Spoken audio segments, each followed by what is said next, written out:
His own blood for your soul. Even while you were enemies, He died for you. How much more will this Lord of glory give you all things? So when we talk about the absolute lordship, even the tyranny, that would be a proper word to use to describe Jesus Christ, the tyrant. But when we think of tyrant, we think of someone with absolute power who becomes absolutely corrupt and selfish. Jesus Christ has absolute power, but He's absolutely good. And in seeking His own glory above all things, He is doing the best for you. The one who benefits most from God doing everything for God is you. Now let me explain that. Today, you can just see it on people's faces. I'll come in and I'll teach on the glory of God, and I'll teach that God does everything for the great love He has for Himself. And you should see the look on people's faces. First shock, and then their lip hangs down, and they start pouting. And then there's almost this song going off in their head. What about me? I thought He did it all for me. I mean, they'll get mad. They'll honestly get mad. I've never had anybody get mad when I've said God does things for you. But when I say God does things for him, they get mad. But see, what you've got to understand is this. There is a sense in which a gift is a demonstration of love.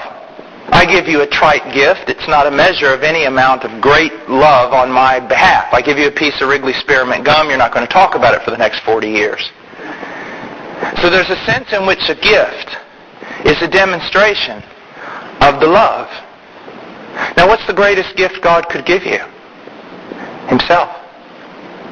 The greatest, kindest, most merciful and splendid thing God could ever do for you is to take center stage of all of creation and do everything He does in order to manifest His beauty, His power, His holiness, the fullness of His attributes so that you can see them. And that's what He's doing.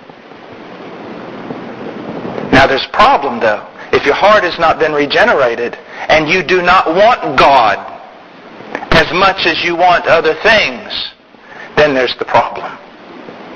That's why you have people following so much of this so-called Christianity today that is just prosperity teaching, that's all about people getting whatever they want and everything. You need to understand that those people aren't so much deceived by some leader, but they're following a leader who gives them exactly what they want.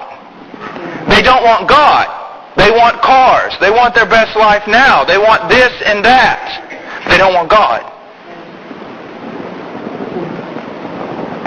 He goes on and he says, all the inhabitants of the earth are accounted as nothing.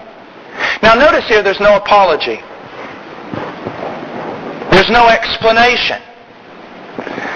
Daniel doesn't come in here and write a little part underneath in parenthesis trying to protect the reputation of God by saying something like, well, when Nebuchadnezzar says this, that's not what he really means.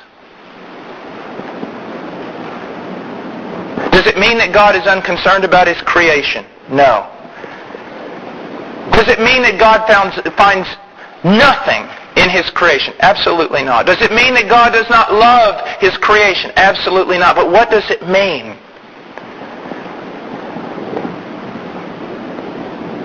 It's speaking relatively. When you compare creation to God, the entire creation, everything that has ever exists through the great expanse of time, you put it all in the scale. Everything that's ever been made, and you put the Son of God on the other scale, and He outweighs them all. They are as nothing. That's how valuable, how splendid He is.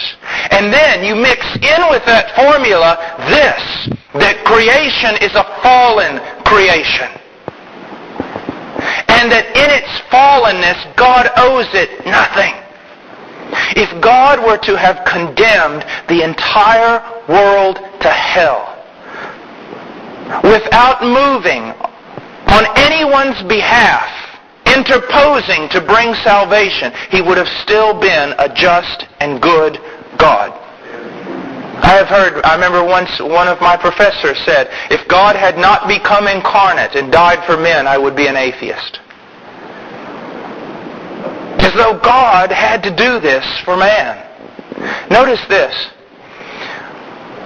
In the ranking of creation, we are not the most splendid thing He ever made.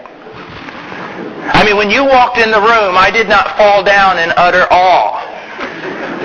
But I could guarantee you, if one of these angels around the throne of God walked into the room, I would probably fall down in utter awe. Now notice this, the angels fell. Beings much more splendid and perfect. And God did not send them a Savior. The Son of God did not take upon Himself whatever it is that angels are and die for them.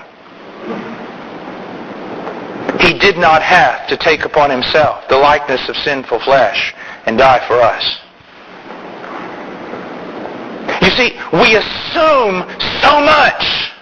Heaven would not be heaven if you weren't there. That's not true. Tozer makes a statement that if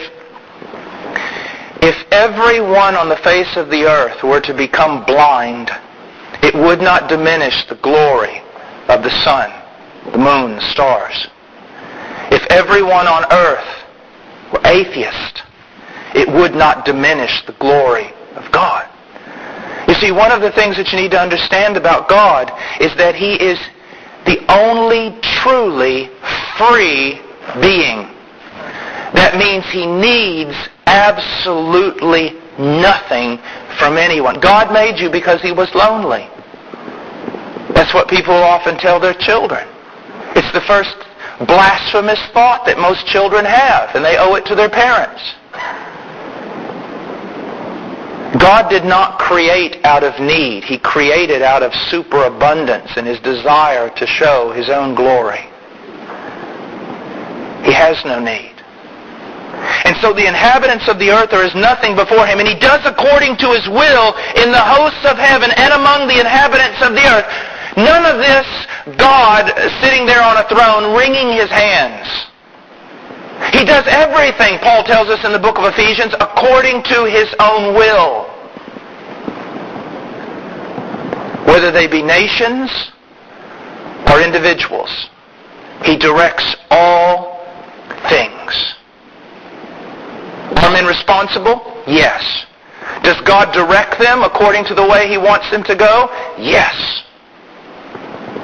Jesus was crucified by the hands of wicked men? Yes. According to the foreordained plan of God? Yes. Pharaoh was responsible for all the evil that he did against God in resisting His will? Yes. But for this very purpose, God raised up Pharaoh. I like to put it this way.